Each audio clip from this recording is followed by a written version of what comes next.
We've got some breaking news now, and Barnaby Joyce has told Tamworth Radio that he is defecting to One Nation, the worst kept secret in Australian politics. He is going to join One Nation. Pauline Hanson's made the offer. Barnaby Joyce has taken it up. We've sent him a message. We'll see if he gets back to us. Simon Benson's with me. He's political analyst at The Australian. But as I say, the worst kept secret in politics. Barnaby joining Pauline. Oh, it sure is. It sure is. But can I just say, you'll allow me this indulgence, I just wanted to say my thoughts with the family of the fiery who lost his life, valiantly defending people's homes on the Central Coast. And I think it's just one of those reminders of the reality of summer in Australia, and to all those people that lost their homes as well. Absolutely. I think it's a bad omen for the start of summer. It is indeed, yeah. And I would reiterate that, absolutely. Our thoughts with all of those affected. On the politics, so Barnaby, we've confirmed, or he's confirmed that via Tamworth Radio. He's not someone who's never had controversy in his political career. Annika Wells right now, she's in the eye of the storm, isn't she, the Labor Minister? She sure is. It's looking pretty untidy, and I'd say the Prime Minister wouldn't be particularly happy. I mean, this was the week of the big sell for the social media, the under-16 social media ban. And of course, the minister responsible for that, who will be out there selling it with him, is now embroiled in this controversy over use of the taxpayer credit card. It's really, it diminishes the attention on the other, doesn't it? And that's it's for a lot of parents. And I know talking to parents at the in the school grounds and wherever else, sporting fields. My instinct is that is a very popular thing they're doing there, that a lot of parents will be saying, yes, get on with it. We need everything that we can use to try and, put pressure on the kids to get off those devices. And it is a talking point. You're right. It is a big issue, especially this week. Everyone's talking about it.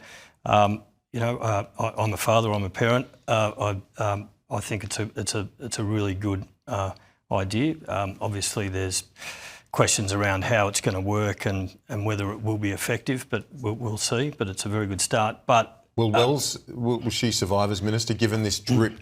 There's another thing about the grand final now. There were the cricket tickets, and not so much the tickets. I guess people, they get tickets, but it's more the flying the husband down for the events. Absolutely. Where the taxpayer's being billed. Well, what I find astounding, and she's certainly not Robinson Crusoe.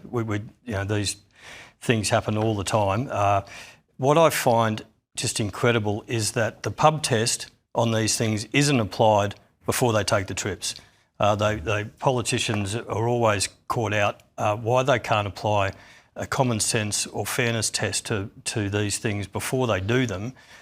Is just beyond me. Indeed, because if that was done in these circumstances, and if you go back to the original hugely expensive trip to New York, I remember at the time many of us were thinking and saying that, just sort of thinking, why did the minister have to be there for that UN event when the Prime Minister, the Foreign Minister were there, and the 000 outages? It was still in the midst of that crisis at that point. It wasn't over. It was definitely not over.